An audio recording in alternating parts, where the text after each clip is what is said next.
Keeps Happy throwing me Monday off morning. every time. It's okay. Imagine how messed up Doobie's going to be when he comes back and hears it. What is this? That's what he's going to do. And you know how easily he gets distracted and what happens when he does get distracted. So that's going to be a great show whenever that happens. But today, this Monday morning, I'm Kyle and I have Luke with me as I rotate through co-hosts. Hi, Luke. Hello, and hello to Genie Plus, Fred Ramirez, Gio, and still Fred Ramirez, but hello. Well, we're going to get started with this episode the same way we get started with every episode.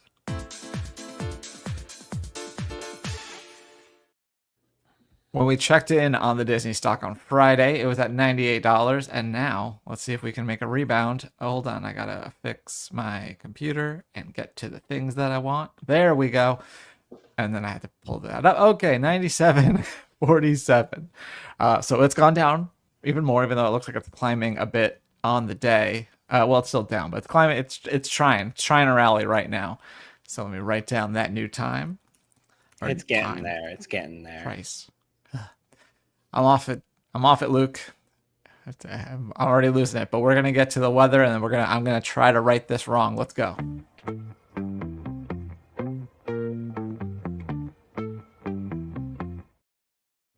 I do want to mention there's a chance of some serious weather today, like along the seaboard and in the southeast. So if you're in that area, be safe. But now let's get to Ethan with the fun weather. Hello there, and welcome to another edition of the LP Disney Weather Report. When you were young and your heart was an open book, you used to say live and let live. You know you did. You know you did. You know you did. But if this ever-changing world in which we're living makes you give in and cry, say live and let die. Live and let die. Doobie-doo, doobie-doo. Do-do, doobie-doo, doobie-doo-doo-doo.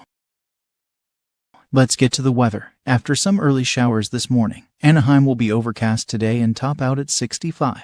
Walt Disney World is looking quintessential today, hitting a high of 88 that will feel like 91 before thunderstorms pop up in the mid-afternoon. Castaway Cay is combining the early showers of Anaheim with the evening storms of Florida today, with it being 77 and windy in between. Meanwhile, Lookout Cay at Lighthouse Point is 80 and partly sunny. Disneyland Paris is sunny and 58 now but will fall to just 44 before midnight. Tokyo is in for another wet day tomorrow as it will likely rain for most of the day. This will also keep their high to just 48 degrees, with that high not coming until 11 p.m. Shanghai will be mostly sunny tomorrow but still stop just shy of 60. Lastly, Hong Kong will start the day with clouds but the sun will break out in the afternoon, leading to a high of 67. And that will do it for another Disney weather update. Have a great day and I'll see you soon. Bye for now.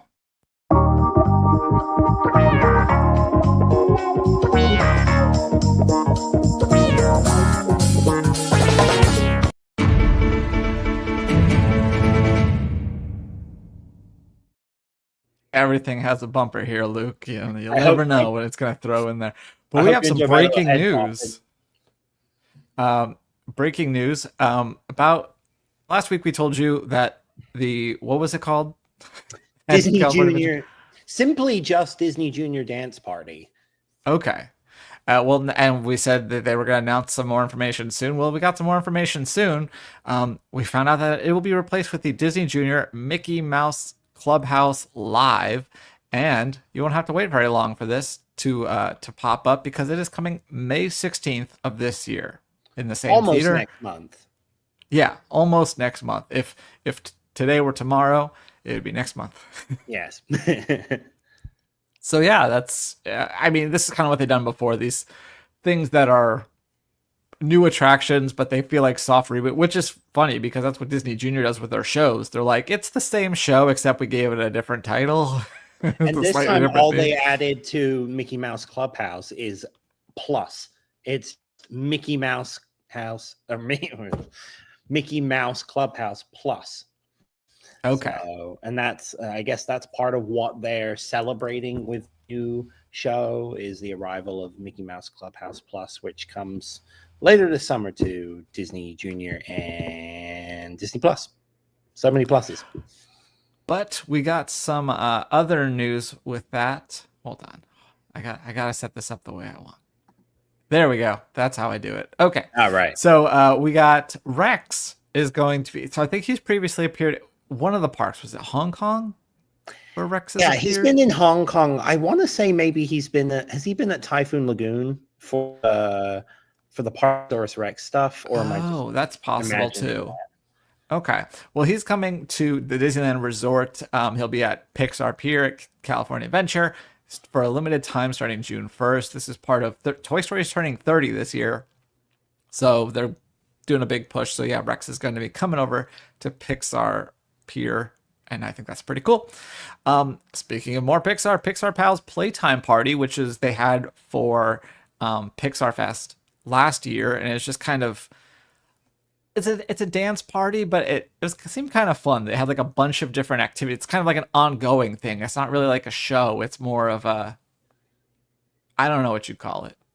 Was that the show that ended early? No, that was the one in that was Club Pixar in Hollywoodland. Pixar. Yeah. No, this is over at the Fantasyland Theater in Disneyland. I know one of the guys in Suburban Legends is part of this show. He's not in this photo, but I think he's in our video, which you can check out on Laughing Place and in our article. So anyway, this is returning May 23rd over to the Fantasyland Theater. It'll have interactive games, activities, and photo location. So yeah, like a whole activation is a word that I think is stupid, but I think it applies in this case. In a similar vein, Stitch's Interplanetary Beach Party Blast, which you might have remembered from previously. It's not a new thing, but it's coming back May 23rd as well, and that's over at Tomorrowland Terrace. I just want to point out this dance party includes Goofy, Pluto, Chippendale, and Clarabelle. Once again, Clarabelle working her way into the top tier Disney characters that you see for these sort of things. I don't know when that happened. She is a queen and she dances wonderfully in those things. So I think she's the best inclusion for it. I have a theory that it does trace back to her appearance in whatever show that is where she sings All I Want for Christmas Is You. I think that decision to put her in that role, I think she's just had an upward trajectory since. Yeah, I completely agree with that. Yeah, but very interesting because she's part of the 70th and no, it's great to see. So lots of new stuff coming to the Disneyland Resort, but let's talk about something that is returning and has returned already to the Disneyland Resort, and that is Season of the Force, including our boy, as you saw in the title, Caleb Skywalker. Yep. No, Luke Skywalker here. So many great memes I saw come out of this, by the way. My favorite was from you, where it said, "Oh, I thought that was Amy Klobuchar." I was going to mention that Senator Amy Klobuchar. There was a different my angle favorite one. That was pretty great. It had a very similar hairstyle. Anyway, so you can meet Luke Skywalker as part of this festivity. He was popular despite people saying it doesn't quite look like Luke Skywalker. Another addition is the Shadows of Memory, a Skywalker saga. Which this is just a still from that. You saw people on opening night, of course, had some lightsabers. There were more that came out. I just had to figure out a good combination of projection and and lightsabers. And this actually looked pretty cool for being, a basic idea. But yeah, I really like I forget that I can't zoom in on this. Sorry. I really like the style of it. It almost looks like a painting. Yeah, that they project. I saw a small clip of I think if you go to the right, a small clip of the Battle of the Heroes scene from Revenge of the Sith. With that wonderful John Williams score from the film playing with it, and it just looks pretty spectacular. I think the kind of rocky surface of the spires of Black Spire Outpost really work well for this projection, and I'm excited to see it in person soon. Well, and we have a full video of it. If you can't see it in person, you can check that out. And this is sticking around past Season of the Force, so even if you don't make it for that, this will be sticking around. But then we also got a video of, as you know, they have Fire of the Rising Moons, which is the John Williams score over the fireworks, whatever fireworks they're showing. We had the Wondrous Journeys. Yes. We had that version. Then we had the Christmas version, and we had the Pixar Pals version. I'm just talking about it on our YouTube. Together Forever. That's the show, I Yeah. think, right? Yeah. Yep. So now Mike got to see it with Mickey's Mixed Magic is what's currently running. So he got another version of Fire of the Rising Moons uploaded to our YouTube, so you can check that out as well. It's interesting how much they change from show to show, which makes sense because, you know, obviously the fireworks are timed differently, but it's good to see them putting that effort in. But along with another feature of Season of the Force is the return of Hyperspace Mountain. And Eric noticed that there was some new t-shirts. So you have a regular Space Mountain, but then you have a Hyperspace Mountain t-shirt. That's pretty nice. I don't usually like when shirts have like one huge graphic, but this one I like. Yeah, no, I like them both. I think I would go with the regular Space Mountain one over the Hyperspace Mountain one, but I like the Hyperspace Mountain design, but I think I'd prefer it as like a poster or a pin than a t-shirt. Yeah, I could see that. And then one more thing that I wanted to share. Oh, actually, no, two more things. Sorry.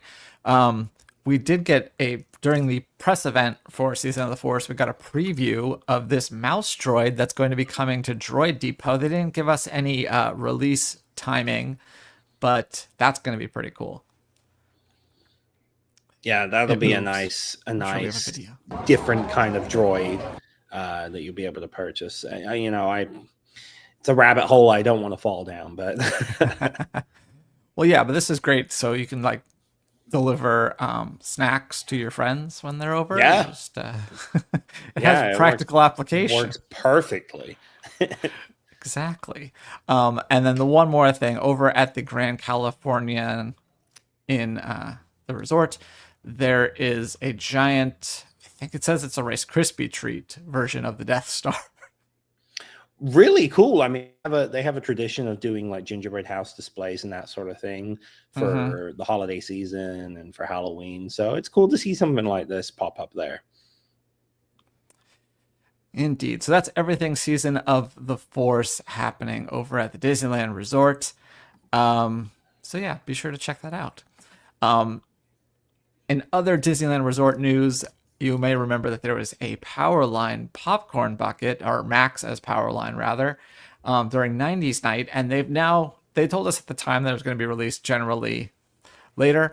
And now we know when it's going to be arriving on April 4th. And at least at 90s night, the popcorn bucket was $35. So not a small investment there. But yeah, so if you're going to be at the Disneyland Resort, you can pick that up for yourself starting next month. I can still say that for 1 month. And then Luke, more Disneyland, just Disneyland all the time. It's a lot of Disney. I thought this is kind of interesting. We know how popular Starbucks tumblers are, and now there's like a special one with an extra treat. Yeah, so this is a tumbler that's similar to a design that just came out on Shop Disney on a mug as well. But you can get this tumbler alongside a mystery pin collection, which I am assuming comes with 2 randomly selected pins, and the pins are the same designs that you find on the tumbler.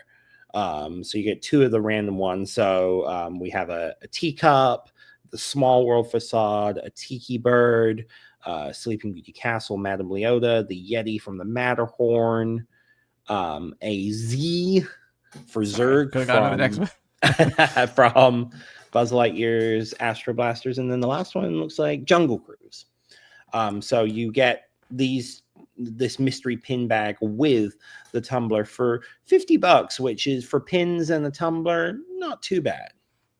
I do think it's interesting you have to ask the cast member for help, though, because I guess they don't want people taking the pins out of the cup and sealing them. Yeah, and I guess it looks like this is in the Emporium or another store, as opposed to that looks Emporium to me, just based on that thing.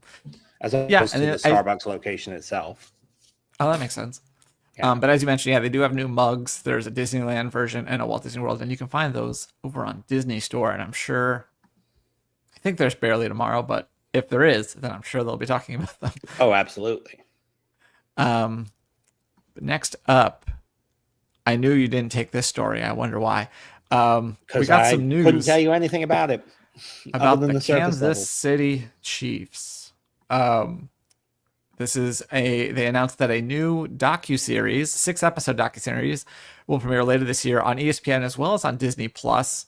It'll not only chronicle the Chiefs' 60-year history, but also they got exclusive, unprecedented access to the 2024 season, which, maybe I'll watch all but the last episode, something like that. So yeah, interesting. They've got a Hallmark movie, and now they're gonna have their own Disney Plus series. How about them Chiefs? How about them those Chiefs? Chiefs, I should say. Sorry. But then finally, we get to go over to Walt Disney World. It feels like it's taken us forever to get there, Luke. Yeah, Tell well, us we're about this getting new there. float. We have a new float announcement for Disney Starlight Dream the Night Away, the new nighttime parade coming to the Magic Kingdom. And it's a parade or a film I didn't entirely expect would be featured, and that is Wish. So you have a kind of flowery design with a tree, and then Asha, Valentino, and Star can be found on top. So a little surprising considering, kind of the lukewarm reception to Wish. But I'm pretty okay with this edition, and I like the music from Wish, so I'm interested to see how that'll be included in the show.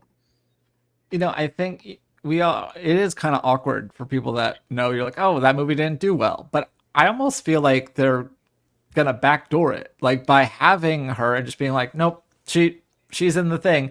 They're gonna make the movie more popular. Like, I mean, not to belittle the film in any way, but Princess and the Frog, which I love, I did better than Wish, but it didn't do great originally. But I think it just, stayed in the zeitgeist because it's part of a Disney canon. So it just inherently just gains popularity over time. And so now we regard it as a classic. And that's true of several movies, going back to like Pinocchio. Pinocchio was a huge failure, and now it's a hit. Fantasia. That's very true. Yeah. Circle back in 10 years and see what the opinion on it is, and maybe by that point we've had a few more really great movies, or we've had a few more really bad movies, and Wish looks great in comparison. So you never know. So anyway, we'll see what happens with Wish long term. It's not a bad film. I think it tried to do a lot, and the songs do grow on me when I hear them. I'm like, oh for sure, this kind of slaps. But finally, sticking over at... Nope, wrong button. At Walt Disney World, we got some news about Typhoon Lagoon. Yeah, Typhoon Lagoon is going to be bringing back the Disney H2O Glow After Hours starting on May 23rd. It's going to be running all the way through September, not every night, but on select nights. So you get some after hours water park fun, some radiant lighting effects, vibrant decor, high energy DJ dance parties, and then a couple of special food items. There'll be a full menu released at some point in the future, but the two items that they've teased so far are chicken and Mickey shaped waffle sliders and Glover-sized loaded baked potato. Way to shoehorn that glow in there. That was great. Yeah. Well, before we move on, we are going to take a look at the Disney Plus top 10. We will start on the TVMA, and then maybe I'll move it over to 14, give you a bonus list. Starts off Mufasa, number 1. Alexander and the Terrible, Horrible, No Good, Very Bad Road Trip. Surprising to see that at number 2. I guess it's good that Disney Channel original movies Disney Plus original movies, are doing well. Daredevil Born Again, 3rd. Win or Lose, Hangin' Tough at number 4. Good American Family, A Complete Unknown, which just arrived on Hulu recently. David Blaine, Do Not Attempt, the live-action Lion King, the Snow White special look, and the Snow White original. Let's go. Good to see the original Snow White on there as well, while we have the new one out in theaters. And then obviously Mufasa still there. Okay, so I guess that's only TV 14. So we add the making of the Disney Treasure, that Nat Geo infomercial. is up there. Live action Beauty and the Beast and Avengers Endgame. Yeah, gotta All have very Avengers interesting. pop in there. I mean, I will say, when we've checked this before, it's usually dominated by Marvel. So to see only, depending on which list, either one Marvel, either Daredevil or Endgame, is a bit surprising. Yeah, no, that's interesting. Do we have any comments before we move on? Yeah, I mean, we have people enjoying the Tumbler, and who would? I'm assuming that this is a sarcastic comment, given that the Black Cauldron and Black Hole are very popular right Black now. Black Cauldron has gained a thing, because I know when you're part of that Disney, and they call you a Disney animated classic. That's just the name of the brand. So it is an animated classic, and yeah, it's not the most well regarded, but I think for a movie that of its ilk to have as much modern day merchandising and reverence, I think speaks to the larger Disney brand overall. Black Hole, on the other hand, I'm not sure is even on Disney Plus. It might not be. Yeah, I mean, I think the Disney live that. action canon is a different beast. So anyway, Fred Ramirez did not like Mufasa at all. I haven't seen that or The Lion King. I've seen The Lion King. It was okay. I have not seen Mufasa. It wasn't abysmal. And I've had my share of bad reviews. I still remember my first good one, though. Everything else in this production of Our Town was simply terrible. Joey Tribbiani was abysmal. Well, today we have a review of a new Nat Geo docuseries, a short docuseries. I think there's 3 episodes coming on April 2nd, and then it'll be available on Disney Plus and Hulu. Maxon got a chance to review it for us. I'm going to read his abridged conclusion. As someone who was not alive when the Oklahoma City bombing occurred, so pause so everyone can feel old for a second. I was instantly slapped with how little I understood about America's deadliest domestic terrorist attack. Oklahoma City bombing one day in America forces viewers to look into the eyes of survivors and experience their stories and the permanent ramifications of our country's history. Viewing all 3 episodes, I feel National Geographic and 72 Films captured humanity and history in a harmonious balance that is often missed in documentaries about tragedy. While One Day in America isn't suitable for young children as it contains graphic scenes and stories, I highly recommend experiencing this docuseries when it premieres on April 2nd. So there you go. A nice endorsement. I'm sure it's not the most uplifting thing, but sounds like a these sort of things are always doc. These sort of things are always interesting to me, so it might be one I check out at some point. Yeah. We're moving on to frivolity. And the rest. Oh, Luke is back. Yeah, you know, he had to move his legs and the chair squeaked. That's all right. It's okay. But speaking of changing and moving, and I don't know. Yeah. Tell us about Vero Beach. Varo Beach.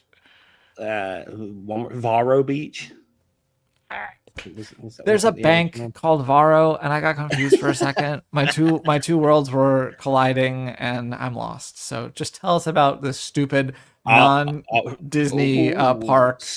Well, stupid. I will rebuke that, because I actually quite enjoy this hotel.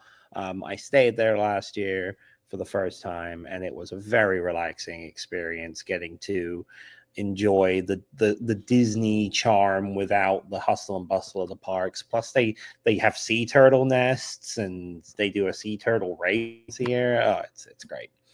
But if you are heading there next year between February 9th and May 2026, you might come into some exterior refurbishment. So be aware that you might see some construction during the daytime hours.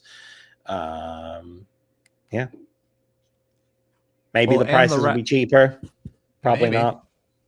And the rest is also when we talk about other parks around the world that aren't Disney. Yes. So I know you are interested in this, and the top 24 agrees with you. Tell us what's happening at Krypton. This sort of thing is always super popular for us, and I'll take it. But one of the most, I wouldn't say the most popular, but one of the most iconic attractions at Six Flags Magic Mountain, Superman Escape from Krypton. It's this coaster where you launch either backwards or forwards. It's changed throughout its life.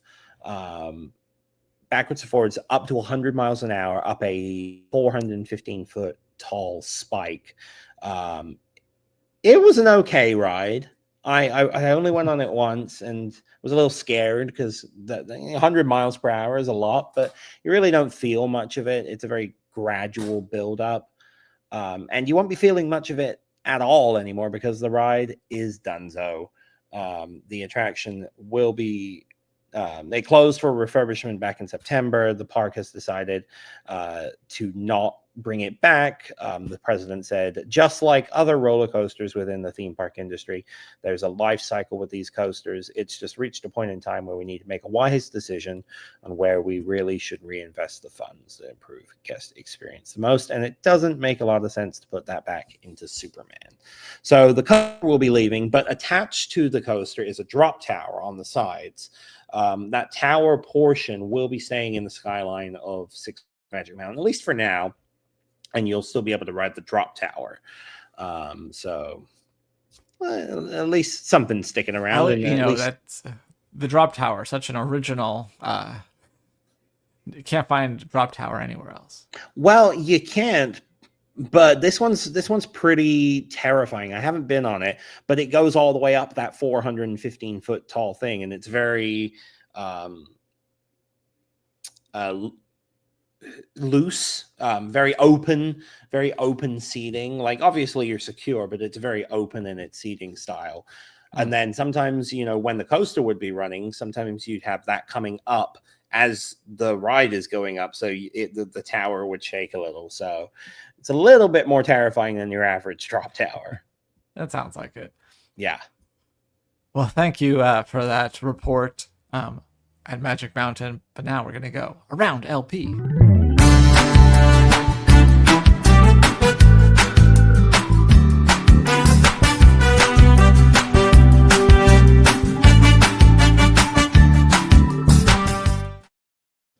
Well, over the weekend, our own Marshall Knight wrote a piece called "Is There a Place for Television at the Disney Parks?" looking at some instances where we saw television programs brought into the parks, like the soap opera Bistro, but then also some other instances of this. And, and why is it more challenging to bring a TV show and have a presence there than it is for movies and other properties? I thought that was an interesting point.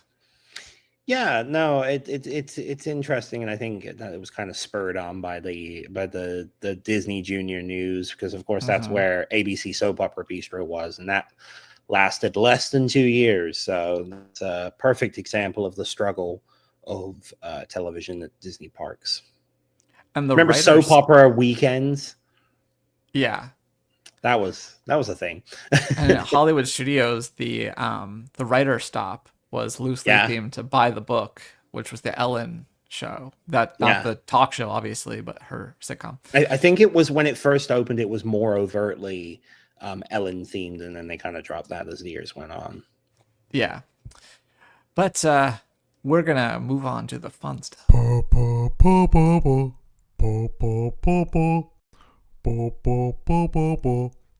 fun stuff. Sometimes I use the fun stuff to be barely. And today, that's what I'm doing, as I wanted to talk about these popcorn bucket ornaments. These don't hold real popcorn, but they're inspired by popcorn buckets that we've seen in the parks. You got R2-D2, Little Green Men, the Mickey Mouse balloon, Elliot from Not Paint the Night, wow. The Amazing Electrical Parade, and then the Cinderella carriage. You can find all of these over on Disney Store right now. Let me see how much they are. Looks like they're each $30. So not cheap for an ornament, but some of them do cool things. I know the Elliot one lights up, and so does the Mickey. I really like the Elliot. I really like the Elliot one. That one's the only one I would probably get. Same thing. That's why it's the item of the day today. Good choice. Thank you. You're But welcome. Luke, are you ready? Well, actually, hold on. Let me make sure that it's 10 o'clock exactly. So let me check the Disney Parks blog and see if we have any more breaking news. I doubt it since they released news at 9. But not seeing anything. One more stop to check, and then we'll be on our way to your quiz. And it's a big one. You got lots of stuff today. Geo also the only one that he wants from the group. Yeah, I think that's Thoroughly definitely the winner agreed. overall. Yep. All right, seeing nothing, let's move on to this day in Disney history. All right, sir, are you ready? I'm ready as I'll ever be. On this day in 1905, a Disney legend was born. My gosh, the number of credits this man has is truly remarkable. He is the director of what? Oh no, I thought you were already guessing. I was like, whoa, showing off. Not yet. He is the director of Mary Poppins, Old Yeller, The Absent-Minded Professor, Bedknobs and Broomsticks, Love Bug, That Darn Cat, and that's only not even half of his resume. Is it Irvin someone? No. I'm gonna turn away from comments so I don't see it was Robert Stevenson. It is Robert Stevenson. Yeah, I only knew that to our friend Fred Ramirez. So thank you, Fred. I'm going to look away from comments so I can guess properly. Okay, fair enough. On this day in 1927, Okay. someone was born. They've had many notable roles over the years, but their biggest Disney role is on Boy Meets World. The man that played Mr. Feeney, I could not tell you his actual name. His name is William Daniels. He is the voice of Okay. Kit on Knight Rider. He was on St. Elsewhere. He was in John Adams. John Adams. Right? Is that the name of the series? Or he plays John Adams? I don't know. The one with Paul Giamatti. No, it was before that. I think. Well, then- 1776 is the name of the movie. Okay. Yeah, Mr. Feeney. I saw him either last year or 2 years ago on his birthday. It fell over C2E2, and he was there with the cast of Boy Meets World. Yeah, still going. Good for him. This day in 1945, someone was born. He is the co-founder of Pixar. John Lasseter's not that old. Not that one. It's not Steve Jobs. We had that. Or Ed Catmull. Ed Catmull. There he is. There he Nice is. work. Didn't realize he was that old. Wow. That photo was old. Yeah. Yes. On this day in 1969, someone who was born doesn't necessarily have Disney credits per se, but if you ever watch the Travel Channel, then you know this person because she's hosted several Disney specials. Oh, on it's there. got to be Samantha Brown. That is Samantha Brown. Yes, indeed. All right. There she is. I used to watch so much Samantha Brown back in the day. Yeah, I remember the first time Didn't live when in Disney Park. Yeah, I was at my dad's and they were showing a bunch of Travel Channel specials. I was like, oh, what? These are fantastic. I mean, they're not. They're okay. They each one has like one little piece of something interesting, and the rest is more just like watching one of those VHSs they'd send you. But Oh, yeah. they're fun. On this day in 1971, someone was born.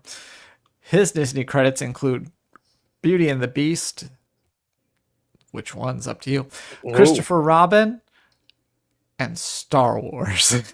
Oh, well, then it's got to be Ewan McGugu. Ewan McGugu, yeah. And Ewan also, McGugu. I even forgot to mention the 20th century movie Moulin Rouge. Yes, which is also a favorite of mine. Very strange movie, but I quite enjoy it. Yeah, me too. On this day in 1999, I do want to mention there's a connection between the next two that makes me laugh. So Okay. that's why I wanted to include both of these. This day in 1999, a movie was released, not by Disney, but by Buena Vista, Touchstone, whatever it was. And it turned into a short-lived 2009 ABC Family show. And when was the original release? You said 1999. It's a romantic comedy starring people pretending to be teenagers. Based on a Shakespeare play. Like 10 Things I Hate About You or something? 10 Things I Hate About You. Yes. Really? That is the wrong photo. Don't look at that. Don't look at that. Don't look at that. Don't look at that. I'm not looking at it, but I really pulled that one out. That was impressive. Yes. Based on, it's got Heath Ledger and Larissa Oleynik, Julia Stiles. Yeah, Taming of the Shrew is what that's based on. Yes, and it turned into 10 Things I Hate About You was on ABC Family for I think 1 or 2 seasons. Yeah. So then next up, in this day in 2000, Touchstone released a movie that turned into a short-lived Hulu series several years later. Okay. Obviously, because it was on Hulu. So you said the original movie Original movie 2000. I don't think anyone returned for the who I think it was just a new take on the same thing. The Hulu series. So this was a breakout role for one of the supporting actors who has gone on to be the voice of Bowser. Just gonna make you work backwards here. Freaks and Geeks? No, that's a TV show on NBC. Okay, all right. No, it stars wow, I just forgot his name. Jack Black? Amazing. Jack Black is in it, yes. Yeah. But also he's not the star. John. Yeah. Anyway, it's High Fidelity. John Cusack. Yes. Yeah. Cusack. Yeah. So Zoe. Who was it? I don't know. There's a Hulu series. It didn't last long. It was supposed to be Disney Plus, and then it was a little bit more adult, so it went to Hulu, and then it still didn't do very well, so it got canceled. But anyway, I don't even know if it's still on their stream. I don't. Did not even know that one. On this day in 2002, an attraction opened at Disney's Animal Kingdom. Primeval World? Primeval World. I didn't even have to give you the hint that is no longer there. It is recently deceased. It's the only one that made sense timeline wise in my brain. Timeline wise. Yeah. On this day in 2012, something Disney debuted. Oh. It falls in the parks division, but it's not at a theme park. So then it would be one of the 2 cruise ships. Yes. I'm guessing. Let's roll with it and say the Fantasy. Good guess. It is I had the a 50-50 Disney shot. Fantasy. You sure did. Except if it were me, I wouldn't remember which order they came in anyway. So, Yeah. We got 2 more on this day in 2019. An attraction debuted at Disney's Hollywood Studios. 2019. Oh, I'm gonna go with Millennium Falcon Smuggler's Run. It's a good guess. That is not correct. I'll give you the next hint, which is that this attraction is defunct. Is it Lightning McQueen's Racing Academy? It is Lightning McQueen's Racing Didn't realize Academy. it was that old. Wow. Yeah, I didn't either. Yeah. Recently closed to make way for the new villain show coming this May. Finally, on this day, same day in 2019, an attraction opened elsewhere in the world. No, it's at Hong Kong Disneyland. Ant-Man and the Wasp Nano Battle? Ant-Man and the Wasp Nano Battle. You were there for the opening. I was there. Yep, Yeah. This is my photo. It's not a great one. But yeah, I was there for the opening. I was there for I was there for the grand opening of Iron Man Experience. I was actually there during a soft opening period, and thank God that it was actually open for that, because that would have sucked to go all the way to Hong Kong and not get to go on the thing that I went for. Zoe Kravitz. That's what I was thinking it was, but I wasn't sure. Yeah, she starred in the High Fidelity. Sense. The Wasp Nano Battle was one of my rides of Hong Kong Disneyland. Like, I was really surprised by how much I enjoyed that ride. I really enjoy it too. I got to ride it lots of times for that. And as we were talking about last week, I don't remember if it was with you or with Tony, but I do love that they're bringing some of that improved technology to the ride at Magic Kingdom because it deserves it. Anyway, Caitlin Granby wants to note that the OG Zombies came out, I'm guessing, on this day in... Not sure. I see Disney Channel original movie. I was like, how could it be the OG and the third one? But I totally see what you're saying, Caitlin. That's a good point. It's probably, I don't know when This Day in Disney History, the site that we use, I don't know if they're still updating. So that might be one of those that falls through the cracks. We're actually in the past few years. a little ways off. It premiered on Disney Plus on July 15, 2022. Oh.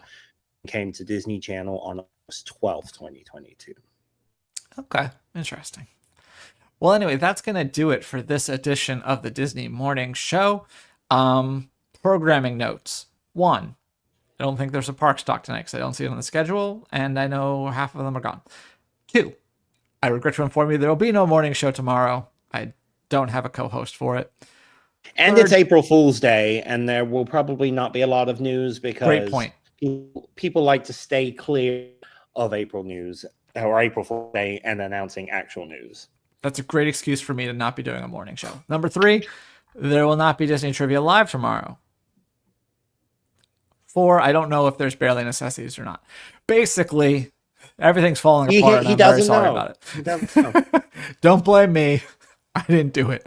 But anyway, we will be back soon. Let me double check on Wednesday. I think I will be able to do a show regardless. I at least have Tony, if nothing else. So yes, we will do a show on Wednesday, barring catastrophe. So thank you all for joining us. I really want to know what this comment means. Well, I just said that we're not doing any of the shows, so that's what they're saying. Yeah. We should put a moose out front. Can we change our YouTube banner to a moose? Anyway, thank you all for joining. Be sure to subscribe and ring the bell so you know when we eventually go live again. And we will see you real soon-ish. Bye.